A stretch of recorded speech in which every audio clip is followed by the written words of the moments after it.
Hello. അപ്പോൾ ഇന്ന് ഞാൻ രാവിലെ തൊട്ട് മേക്കപ്പ് ഇട്ടിരുന്നിട്ട് രാവിലെയാണ് കല്യാണം എന്നൊക്കെ വിചാരിച്ച് വൈകുന്നേരം കല്യാണത്തിന് പോയിട്ടുള്ള ഒരു വ്ളോഗാണ് കേട്ടോ. സംഭവം നമ്മൾ ലെറ്റർ, അതായത് കല്യാണക്കകത്ത് നോക്കാൻ മറന്നുപോയി. അപ്പോൾ ഞാൻ വിചാരിച്ചു രാവിലെ ആയിരിക്കും കല്യാണം എന്ന്. അതുകൊണ്ട് രാവിലെ തന്നെ മേക്കപ്പ് ഒക്കെ ഇട്ട് വലിയ ഇതിൽ ഒരുങ്ങിയിരുന്നതാണ്. എന്നാലും വൈകുന്നേരം നമ്മൾ കല്യാണത്തിന് പോയിട്ടോ. അപ്പോൾ എൻ്റെ ഫ്രണ്ടിൻ്റെ ഇക്കാടെ കല്യാണമായിരുന്നു.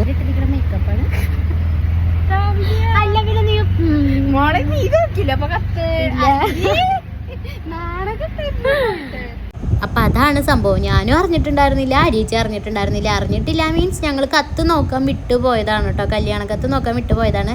പിന്നെ അരീച്ചിയുടെ ഏതോ ഒരു അങ്കിള് പറഞ്ഞിട്ടാണ് നമ്മൾ അറിഞ്ഞത് കല്യാണം വൈകുന്നേരമാണെന്നുള്ളത്.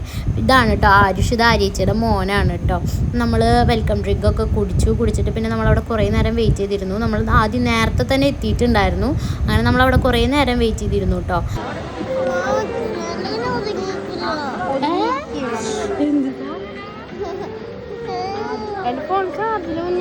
ഇപ്പോഴത്തെ പിള്ളേരുടെയൊക്കെ ഒരു വാശിയെ ഫോൺ കൊടുത്തില്ലെങ്കിൽ അവ ഒതുങ്ങിയിരിക്കില്ല എന്നാണ് ആരീച്ചിയോട് പറഞ്ഞിരുന്നത്. അങ്ങനെ അവസാനം ആരീച്ചി ഫോൺ കൊടുക്കുകയും ചെയ്തു. പിന്നെ നമ്മുടെ ഫ്രണ്ട്സൊക്കെ വന്നിട്ടുണ്ടായിരുന്നു കേട്ടോ. അതൊക്കെ നമ്മുടെ ക്ലാസ്മേറ്റ്സ് ആണ്.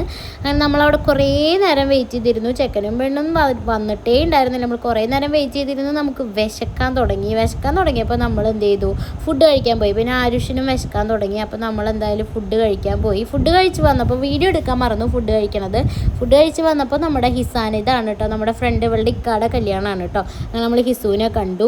പിന്നെ നമ്മൾ ഐസ്ക്രീമും അതുപോലെ പോപ്കോണും അങ്ങനെ കോട്ടൺ ക്യാൻഡി അങ്ങനെ എല്ലാം ഉണ്ടായിരുന്നു. ഞാനൊന്നും കഴിച്ചില്ല കേട്ടോ. എനിക്ക് അന്ന് എന്താണ് ഐസ്ക്രീം കഴിക്കാനുള്ള മൂടൊന്നും ഉണ്ടായില്ല. ആരീച്ചി പിന്നെ ഐസ്ക്രീമിൻ്റെ ആളായതുകൊണ്ട് ഐസ്ക്രീമൊക്കെ കഴിച്ചു. അങ്ങനെ നമ്മൾ തിരിച്ചു വന്നു കല്യാണമൊക്കെ കഴിഞ്ഞിട്ട്.